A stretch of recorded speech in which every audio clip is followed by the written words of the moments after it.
Good morning, everyone. This is Ginger.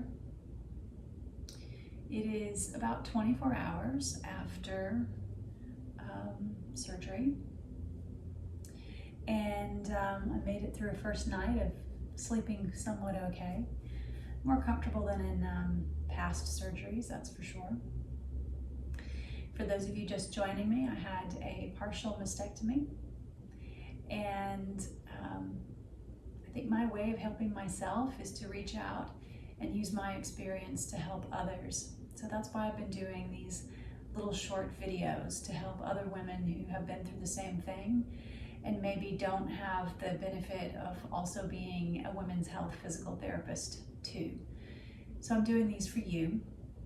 Obviously this doesn't constitute physical therapy, but I can share with you my experience of going through this and what I'm going to do to try and optimize my outcomes and minimize shoulder and scapular issues and neck pain and just pain in general.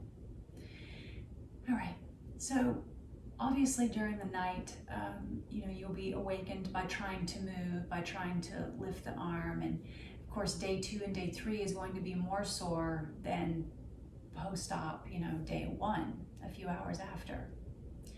So I think some of the best things that you can do for yourself is to plug into what's called interoception, how you feel on the inside. I've been trying to not take any opioids at all, so no stronger painkillers. I've just been alternating and taking Tylenol and some ibuprofen.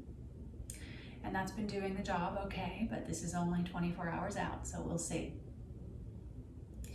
Nonetheless, you're going to have pain, you're going to have some post-op issues. Constipation is a pretty common one. So I want to show you a few things that I'm going to be working on today. They'll be the short versions. I won't do the full practice, but I will be using yoga through medical therapeutic yoga methodology, so more medicinal or therapeutic in nature. And I'll be combining that with some PT. First thing I want to show you is something called a yoga couch. Now, many of you, if you've done videos with me before, you'll know what the yoga couch is, you'll know how to set it up. If you don't, please go to YouTube and look up the yoga couch video. Okay, just type in my name and look up the yoga couch, it's there. It's a 3-tier folded in a very specific way because it doesn't go from shoulder to shoulder in width. The width of this blanket is specific. It's only coracoid to coracoid, so it only goes about from here to here. That's important, especially post-op, this type of surgery, because you would like to create some space, some gentle lengthening in this area, particularly when the scar is located on this side like mine is. I am going to be using something else too. It's just a squishy myofascial ball. It's nothing special. You don't have to pay a lot for something that looks like this. Mine is deflatable and inflatable, so I can put more air in it as I need to. The reason this is important is because yesterday I noticed that as I was trying to do active assistive range, and you'll see I'm not getting as far as I did yesterday. If you notice, when I begin to lift my arm, this muscle on the side of my neck, called the SEM, sternocleidomastoid, really starts to stick out. And that's making my neck sore. I woke up with it sore last night, sore this morning. In fact, a lot more things are sore today, including into the back and the side. When I take a deep breath, I can feel that in what's called the intercostals. And I know some of the surgery did reach down into those muscles, into that area, to try and clean things up and get all the mass out. So I want you to do this. Don't roll on the front of your throat, not where the windpipe is, okay? Only on the side. Now this side isn't sore, but yours may be. You can do both. And I can probably do it with this hand, but the arm is a little sore. I don't want to create more swelling. I want to maintain what's there. Obviously, I'm still wearing a binder today. After you spend a few minutes doing this, you can come down to the floor. The only thing that you might want to add to this, my youngest son carved this cute little stick for me last year. And so I'm going to use that to range the shoulder. So when you're on your yoga couch, then you can let that arm down right over the edge and let it stretch. The first thing I'm going to do is called an arm spiral. You can also look this video up on YouTube, but essentially it's keeping the elbows up, the palms are going to go down to the floor, and then you're going to lift the palms up towards the top of your head. That is just to see if you've got any nerve tension, okay? You can go a little higher with that. That's about as high as I can go without it really pulling. But I can feel some tingling in my fingers, just from the nerves getting a little bit, a little anxious in the nerves from any trauma there. I call this butterflying the wrist, okay? That's gonna floss those nerves. I want you to combine that. Now, I was thinking about using my sandbag here, but I think it's going to be too heavy, especially with any GI issues that may pop up. So you can use your hand here. I'm only going to use one. I'm going to let this one continue to relax because I feel a big pull through here. And I'm going to relax into that. With your other hand on your belly, please go. We're going to go back to that. Inhale for 4 to 6 counts. Exhale, 4 to 6. I want you to maintain that.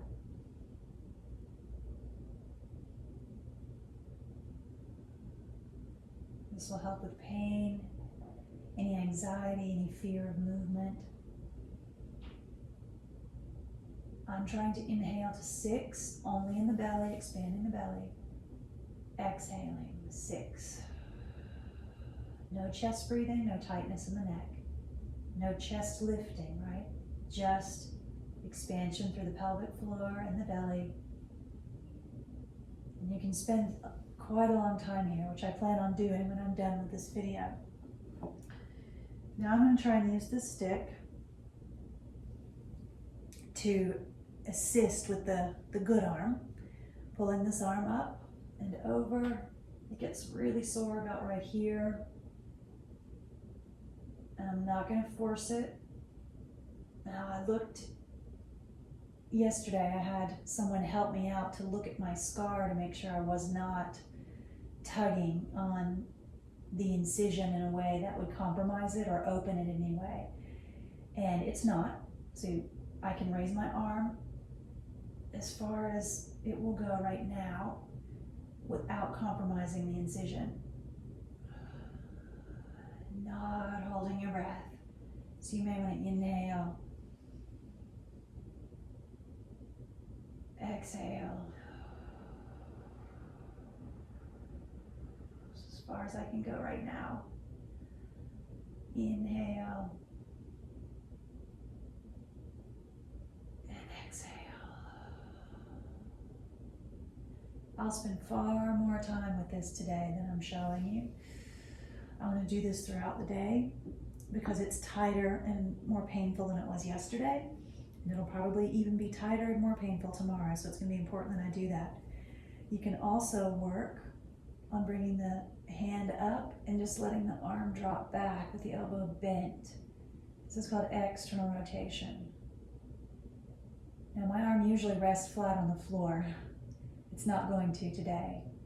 And when you go the other way, internal rotation, I want you to put your hand on your shoulder and make sure your shoulder doesn't pop up. Keep the shoulder down.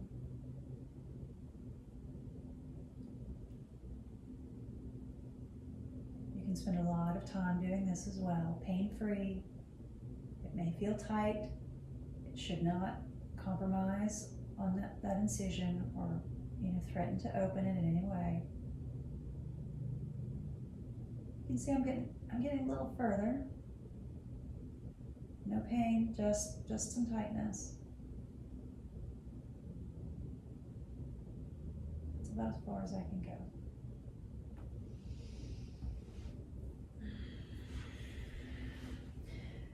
So help yourself up.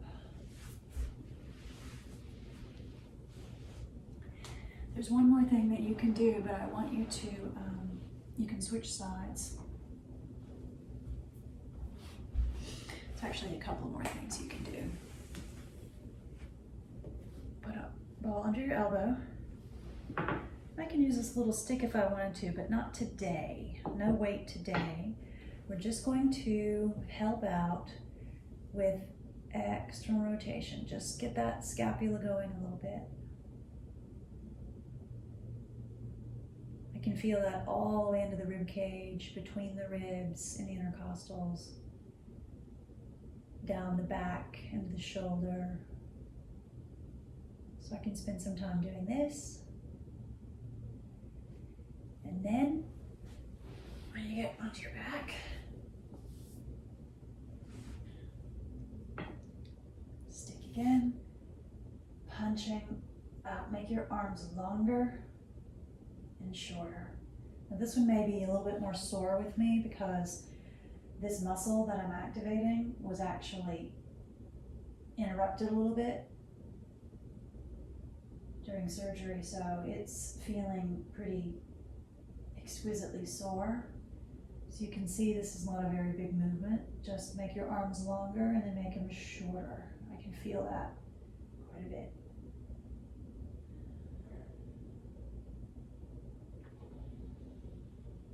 And then the last thing I want to do is hold on and just take a diagonal pattern.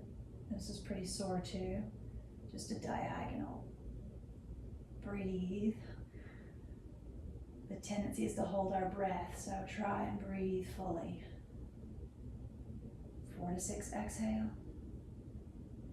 4 to 6 inhale.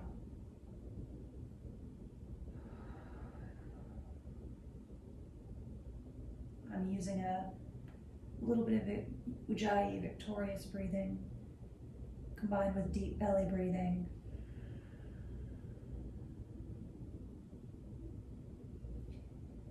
And I'm making this a mindful movement, bringing in our knowledge of yoga here.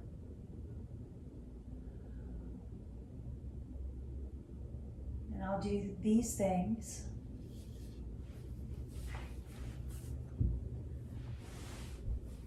several times today. All right, I'll see you next time. I wanted to show you one more thing that I'm going to be working on. And just like with the other ones I showed you, I'm going to be working on these for several days till I can get past this initial soreness. And then I can slowly start beginning strengthening. But for right now, it's all about the range. So you're just going to, this is a little pulley system. Okay? I'll show it to you. You may not be able to see it that well from here. But it just goes over the door. See? And they're only about $8, maybe $12. You can find them on different, simple websites. And again, it's just an assisted range, so you can get this arm up maybe a little higher than we were from the floor. And I can. You can go forward, right? Forward, like what we just did, straight forward.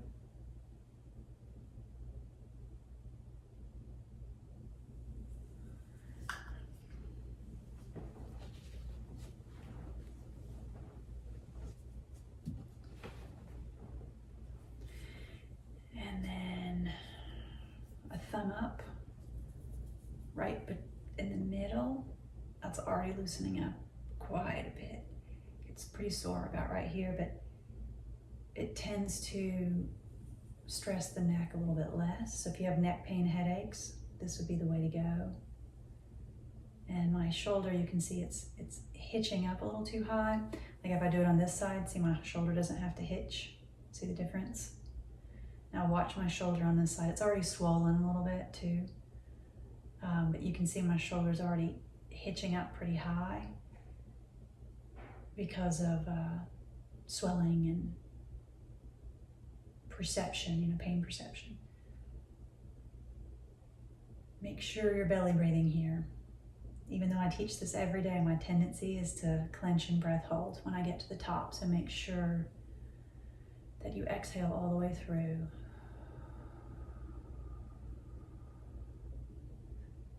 And you can spend several minutes here. There are other tricks that you can do with this, but these are the ones I'll be working on right now. All right, I hope